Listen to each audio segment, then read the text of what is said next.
Oi, vamos falar sobre um assunto muito atual, né, nesse momento em que nós estamos aqui de quarentena. Vamos falar sobre um grupo de organismos extremamente polêmico, que é o grupo dos vírus, tá? Por que vírus é polêmico? Olha que nem estou falando ainda do coronavírus, né, do SARS-CoV-2, nem é dele ainda que eu estou falando. Mas, de uma forma geral, os vírus, eles já movimentam muito o meio científico por conta da inquietação que eles geram entre os pesquisadores em classificá-lo como um ser vivo ou como um ser não vivo. Até hoje, na verdade, a depender da linha de pesquisa defendida pelos pesquisadores aí, pelos microbiologistas, infectologistas, até hoje existem divergências. Existem aqueles que consideram que vírus não são seres vivos e aqueles que consideram que vírus são seres vivos. Vamos entender quais são as características desses micro-organismos para que a gente possa entender a complexidade da classificação deles, tá? Primeira coisa que vocês têm que ter em mente, vírus é um organismo acelular. Esse AI significa ausência, negação, ou seja, ele não tem célula. E quando a gente fala de teoria celular, a gente fala que a premissa básica para que haja vida é a existência de célula. A gente fala que todos os seres vivos são formados por célula. Então, o fato de vírus ser um organismo acelular, gente, para muitos pesquisadores, já é suficiente para dizer que eles são partículas biológicas, mas que não seriam seres vivos. Quem defende que eles não são seres vivos também questiona o fato deles não terem metabolismo próprio.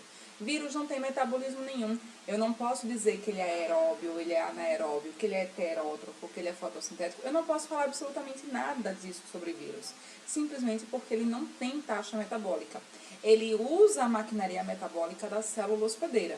Então, quando ele está no interior de uma célula, a maquinaria metabólica da célula está em funcionamento. Mas se eu tiro o vírus da célula, a atividade metabólica dele é zero. Eu não posso nem dizer que é baixa, porque se eu disser que é baixa, eu estou dizendo que existe metabolismo. E no vírus não existe metabolismo quando ele está fora da célula hospedeira. Tanto que quando o vírus está fora da célula hospedeira, na prática eu nem chamo de vírus, eu chamo de um vírion, tá?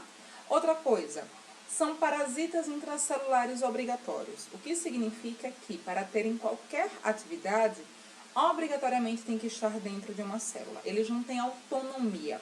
E aí há uma coisa interessante, o vírus ao entrar na célula, tá? Ele invariavelmente, mais cedo ou mais tarde, ele tem uma tendência de causar algum prejuízo à célula. Na maioria das vezes a morte, às vezes não necessariamente a morte, mas uma alteração metabólica. Então, vírus, ele obrigatoriamente, para ter o seu funcionamento, para conseguir se reproduzir, inclusive, tem que estar dentro de uma célula e, de alguma forma, ele vai causar prejuízo a ela. Muitas vezes, inclusive, levando à morte dessa célula hospedeira, tá? Agora, existem aí algumas coisas que fazem com que alguns biólogos, alguns médicos, alguns infectologistas, enfim, com que pesquisadores possam defender que vírus tem vida. Uma das características que faz com que alguns pesquisadores defendam que vírus têm vida é o fato deles terem um material genético capaz de sofrer mutação. Se vocês estiverem observando aí, né, por esses dias, acompanhando aí essa pandemia do coronavírus, vocês podem ter visto, inclusive, que pesquisas feitas aqui no Brasil, que o sequenciamento genético do SARS-CoV-2 aqui no Brasil já mostrou algumas alterações em relação ao material genético coletado em pessoas com Covid-19 em outros cantos do mundo. Isso mostra que os vírus eles têm sim uma alta capacidade de mutação.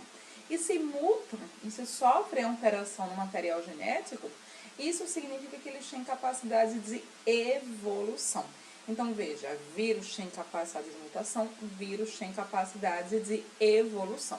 E se eu estou vendo a disseminação do vírus, aí por esse exemplo clássico aí do SARS-CoV-2, né, que causa a Covid-19, se eu estou vendo a disseminação deste coronavírus, que começou ali na China, e hoje é uma pandemia praticamente já está presente em todos os países, né, do nosso planeta, é porque os vírus se reproduzem.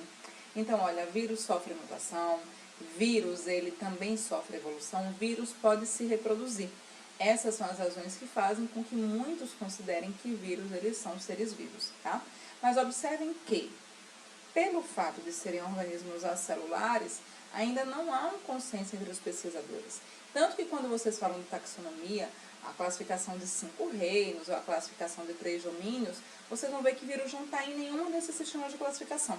Nem faz parte de nenhum sistema de classificação de 5 reinos, nem faz parte do sistema de classificação de 3 domínios, tudo bem? E aí você deve estar se perguntando, tá, Soraya, vírus não tem célula, ok, eu já entendi. E o que vírus tem? Qual é a estrutura básica de um vírus? Então, vamos lá. Basicamente falando, o vírus ele é formado pelo que eu chamo de um capsídeo, tá? Esse capsídeo, como vocês podem observar aqui, ó, esse capsídeo vem de cápsula, esse ídio vem de peptídeo. Então, esse capsídeo nada mais é do que uma cápsula de proteínas. E no interior desse capsídeo, eu vou encontrar o material genético do vírus, que pode ser DNA ou RNA. Por que eu estou enfatizando esse ou? Porque quando eu falo de seres vivos como um todo, todos os organismos que possuem célula, eles têm esses dois tipos de ácidos nucleicos.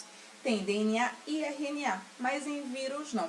Embora existam exceções de vírus que têm DNA e RNA simultaneamente, a gente não trabalha aqui com a exceção, a gente trabalha aqui com a regra. E a regra é que vírus tenha ou DNA ou RNA.